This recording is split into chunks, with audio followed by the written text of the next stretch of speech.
Upcoming ఎపిసోడ్‌లో సుమతి తన గతంలో జరిగిందంతా చెప్తుంది. ఒక వ్యక్తిని పెళ్లి చేసుకున్నాను. తనకి ఇద్దరు పిల్లలున్నారని. తర్వాత అనుకోకుండా యాక్సిడెంట్ అయింది.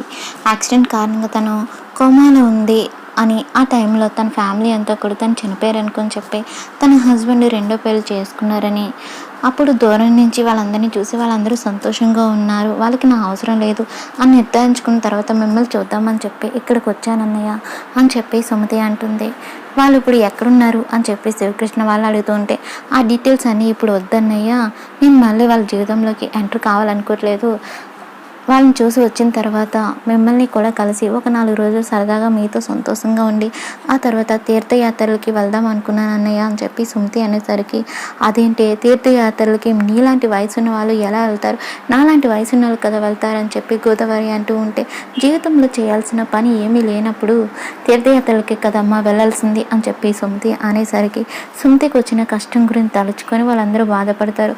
అయినా సుమతి మేముండగా నువ్వు ఎక్కడికో వెళ్ళాల్సిన అవసరం నీకేముందమ్మా అని చెప్పి లలిత అనేసరికి, అవునమ్మ సుమతి, నువ్వు ఇక్కడే మాతో పాటు ఉండిపో, చిన్నప్పుడు నేను ఎలా చూసుకున్నాను అలానే కంటికి రెప్పలాగా జీవితాంతం చూసుకుంటా అని చెప్పి శివకృష్ణ అనేసరికి, ఆ అర్హతకి నేను నోచుకోనన్నయ్య, నా జీవితం మొత్తానికి సరిపడే ప్రేమను తీసుకొని నీ దగ్గర నుంచి వెళ్ళిపోయాను.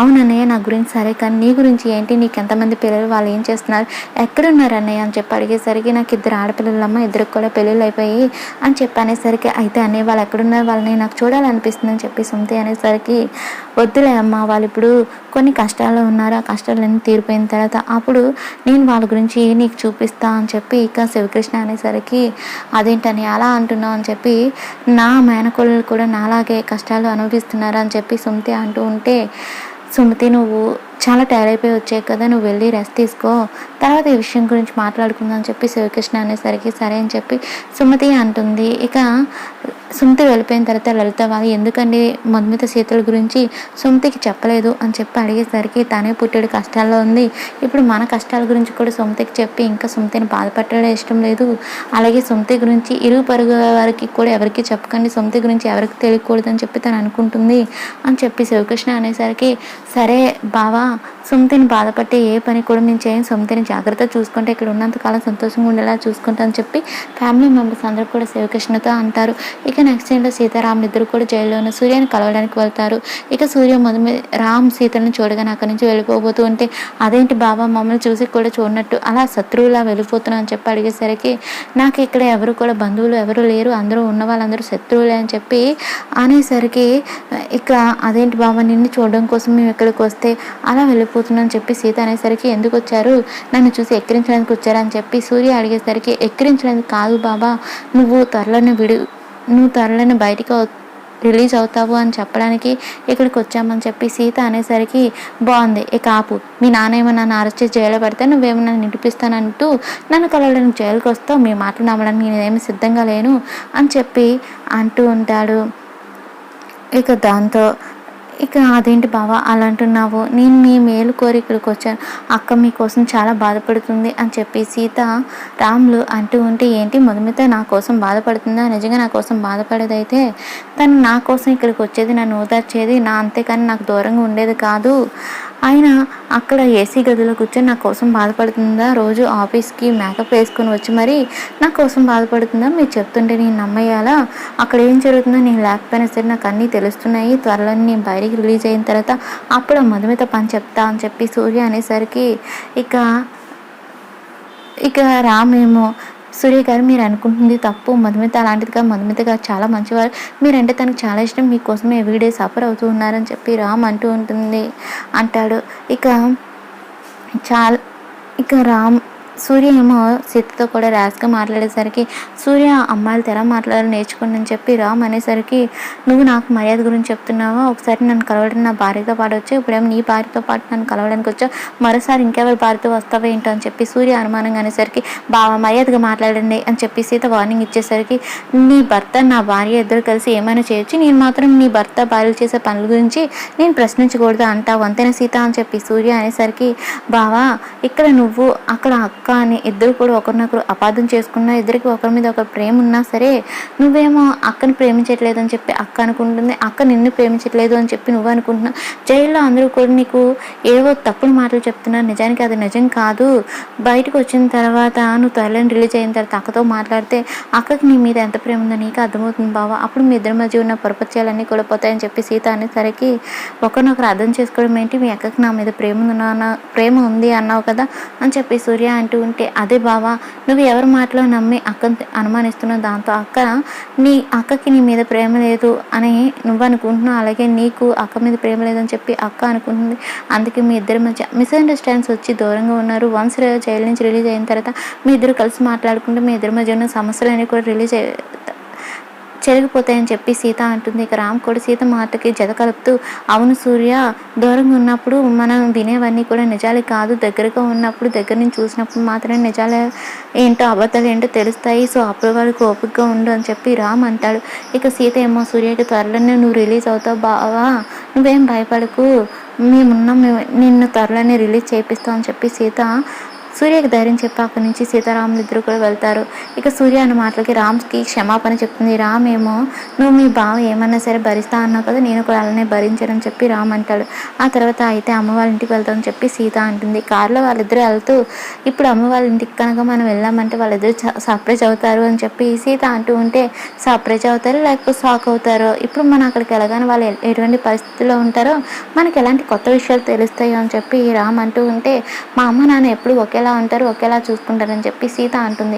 ఏమో చూద్దాంలే అని చెప్పి రామ్ అంటాడు. ఇక నెక్స్ట్ సీన్లో సీతారాములు శివకృష్ణ వాళ్ళ ఇంటికి వెళ్ళగానే శివకృష్ణ ఏమో భయంతో సీతారాముల వైపు చూసి లలిత వాళ్ళని పిలిచి, సీతారాములు సడన్గా ఇంటికి వస్తున్నారేంటి అని చెప్పి అనేసరికి సుమతి వాళ్ళ కంట పడకూడదు, అలాగే సుమతికి కూడా వాళ్ళు కనిపించకూడదు, సీతారాములకి సుమతి గురించి తెలియకూడదు, జాగ్రత్తగా ఉండండి అని చెప్పి శివకృష్ణ హెచ్చరిస్తాడు. ఆ విషయంలో నువ్వేం భయపడవలసిన అవసరం లేదు బావా, సుమతి ప్రజెంట్ ఇంట్లో లేదు, ఇప్పుడే ఎక్కడికో బయటకు వెళ్ళిందని చెప్పి శివకృష్ణ అనడంతో, అయితే సీతారాములకి విషయం తెలియకుండా మేనేజ్ చేయండి అని చెప్పి శివకృష్ణ వాళ్ళతో చెప్తాడు.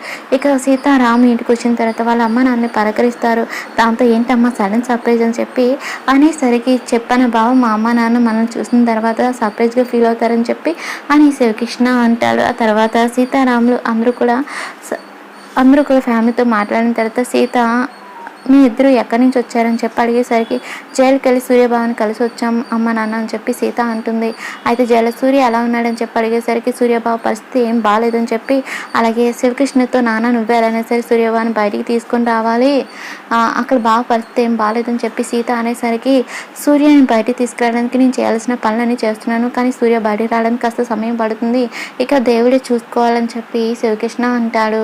ఇక సరే అని చెప్పి సీతారాములు బయలుదేరుతామని చెప్పి అంటూ ఉంటే, సరిగా అదే సమయానికి సుమతి శివకృష్ణ వాళ్ళ ఇంటికి వచ్చి బయట ఉన్న కారు చూసి, ఈ కారు ఎవరిది, ఎవరో మా ఇంటికి వచ్చినట్టు ఉన్నారు, ఎవరో ఏంటో చూద్దామని చెప్పి సుమతి ఇంట్లోపలికి రాబోతూ ఉంటుంది. సరిగ్గా అప్పుడే సీతారాములు బయటికి వెళ్ళబోతూ ఉంటారు. సుమతి రావడం చూసిన శివకృష్ణ వాళ్ళందరూ కూడా కంగారు పడుతూ ఉంటారు. ఇక లలిత ఏమో, అదేంటి బాబు వచ్చి అలా వెళ్ళిపోతున్నారు, భోజనం చేసి వెళ్ళండి అని చెప్పి లలిత అంటూ ఉంటే, శివకృష్ణ ఏమో ఎప్పుడు వచ్చినా ఆడవిడిగా వస్తారు, ఆడవిడిగా వెళ్ళిపోతారు అని చెప్పి శివకృష్ణ అంటూ ఉంటే, ఈసారి వారం రోజులు ఉండేలా ప్లాన్ చేసుకొని మరీ వస్తాను అని చెప్పి సీత అంటుంది. ఇక వాళ్ళిద్దరు కూడా అలా బయలుదేరుతూ ఉంటారు. సరిగ్గా అదే సమయానికి సుమతి ఇంట్లోపలికి రాబోతూ ఉంటే, ఇద్దరు ఎక్కడ ఎదురు పడతారని చెప్పి శ్రీకృష్ణ వాళ్ళ ఫ్యామిలీ అంతా కూడా టెన్షన్ పడుతూ ఉంటే, సరిగ్గా అదే సమయానికి సుమతి మొహం మీద అక్కడ ఆరబెట్టిన ఒక చీర ఎగురు పడుతుంది. దాంతో సుమతి చీర సర్దుదామని చెప్పి ఆరబెడదామని చెప్పి సైడ్కి వెళ్తుంది. అదే సమయంలో రామ్ సీత వాళ్ళు అక్కడి నుంచి వెళ్ళిపోతారు. దాంతో సుమతి ఇంట్లోపలికి వచ్చి, అన్నయ్య ఎవరో వచ్చినట్టుగా ఉన్నారని చెప్పి అడిగేసరికి, ఎవరు రాలేదు అని చెప్పి అంటారు. దాంతో బయట కారు ఉంది కదా అన్నయ్య అని చెప్పి అడిగేసరికి, అది పక్కింటి వాళ్ళ కారు, అక్కడ ప్లేస్ లేనప్పుడు ఇక్కడ పడతారు అప్పుడప్పుడు అని చెప్పి కవర్ చేస్తారు. అవును సుమతి నువ్వు ఎక్కడికి వెళ్ళావు అని చెప్పి అడిగేసరికి, అలా ఇంట్లో బోర్ కొట్టి అలా చూద్దామని చెప్పి బయటకు వెళ్ళాను అన్నయ్య అని చెప్పి సుమతి అంటుంది. అయ్యో వచ్చిన ఒక్కరోజుకి బోర్ కొట్టేసిందా అని చెప్పి సుమతిని అడిగేసరికి, అదేం లేదు, చాలా రోజుల తర్వాత ఊరికి వచ్చాను కదా, ఊరు చూడాలనిపించింది, అందుకే అలా బయటకు వెళ్ళాలని చెప్పి సుమతి అన్నంతో, సమయం చూసుకుని ఊరు మొత్తం తిప్పి చూపిస్తా సుమతి అని చెప్పి శివకృష్ణ అంటాడు. ఇక నెక్స్ట్ సీన్లో సీతారాములు ఎవరికి చెప్పుకుని ఇంట్లోంచి వెళ్ళిపోవడంతో మహాలక్ష్మి వాళ్ళ గ్యాంగ్ అంతా కూడా ఒప్పర్ మీటింగ్ పెడతారు. సీతారాములు ఎవరికి చెప్పకుండా ఇంట్లోంచి బయటికి ఎక్కడికి వెళ్ళారని చెప్పి మహాలక్ష్మి అడిగేసరికి, మళ్ళీ సీత చెప్పా పట్టుకుని బయటికి వెళ్ళి అలవాటు చేసుకుంది, ఈసారి రామ్ని కూడా తీసుకుని వెళ్ళింది, కనీసం రామ్ కూడా చెప్పలేదు అని చెప్పి అంటూ ఉంటే, ఆయన భార్య భర్తలు కదా బయటికి వెళ్ళారు, మీరెందుకు అంతలా టెన్షన్ పడుతున్నారని చెప్పి రేవతి అడిగేసరికి, ఇంట్లో ఎంతమంది ఉన్నా ఒకరికి ఒక మాట చెప్తే ఏమైపోయింది, అలా చేయకుండా బయటకు వెళ్తే కంగారు పడమా రేవతి అని చెప్పి జన అంటాడు. మళ్ళీ సీత ఎప్పుడు బయటకు వెళ్ళినా సరే రామ్తో పాటు దిగిన ఫొటోస్ అవి పెట్టి మనల్ని ఆటాడుకుంటుంది కదా, ఇప్పుడు ఎలాంటి ఫొటోస్ పడుతుందా అని చెప్పి టెన్షన్గా ఉంది వదిన అని చెప్పి గిరి అనేసరికి, భార్యాభర్తలు ఇద్దరు కలిసి దిగిన ఫొటోస్ మీకు పడితే మీకెందుకు టెన్షన్ అని చెప్పి రేవతి తిరిగి ప్రశ్నిస్తూ ఉంటుంది. ఇంతలోకి సీతారాములు అక్కడికి వస్తారు. ఇక్కడ రాగానే పెట్టకుండా ఎక్కడికి వెళ్ళిపోయారు అన్నయ్య, మహాలక్ష్మి పిన్ని నీ కోసం తెగ టెన్షన్ పడుతుంది అని అనేసరికి మీ అందరికీ చెప్దామని అనుకున్నాం, కాకపోతే ఆ టైంకి మీరు ఎవరు కూడా నిద్ర లేవలేదని చెప్పి సీత అంటుంది. ఎందుకు మీరు ఎక్కడికి వెళ్ళారని చెప్పి అడిగేసరికి జైల్లో ఉన్న సూర్యబాబుని కలవడానికి వెళ్ళాము అని అనేసరికి, అక్కడికి మీరు ఎందుకు వెళ్ళారని చెప్పి ప్రశ్నించేసరికి, మా అక్క జీవితం బాగుపడాలంటే సూర్యబాబు రిలీజ్ అవ్వాలి, తనకి ధైర్యం చెప్దామని విడిపించే ప్రయత్నం చేద్దామని చెప్పి వెళ్ళామని చెప్పి సీత అనేసరికి, ఆ విషయాన్ని మహాలక్ష్మి ప్రయత్నిస్తుంది కదా, మళ్ళీ మీరు ఎందుకు వెళ్ళారని చెప్పి అడిగేసరికి, ఆవిడ ప్రయత్నిస్తుంది, మా బావ రిలీజ్ అవ్వడం మా అక్క జీవితానికి ముఖ్యం కాబట్టి మేము కూడా వెళ్ళి ప్రయత్నించాలని చెప్పి సీత అంటుంది. ఇక దాంతో మహాలక్ష్మి మంచి పని ఎవరు చేస్తే ఏంటి అర్చన, ఎవరు ఏ పని చేసినా సరే సూర్య రిలీజ్ అవ్వడమే కావాలని చెప్పి మహాలక్ష్మి అంటుంది. బయటికి మనసులో మాత్రం మీరు ఎన్ని ప్రయత్నాలు చేసినా సూర్య రిలీజ్ అవ్వకుండా నేను చూసుకుంటా అని చెప్పి మనసులో మహాలక్ష్మి అనుకుంటుంది. ఇదంతా విన్న మధుమిత మాత్రం తనకి ఏమాత్రం సంబంధం లేనట్టుగా బిహేవ్ చేస్తూ ఉంటుంది. మరేం జరగబోతుంది అప్కమింగ్ ఎపిసోడ్ ఉంది, వెయిట్ అండ్ సీ.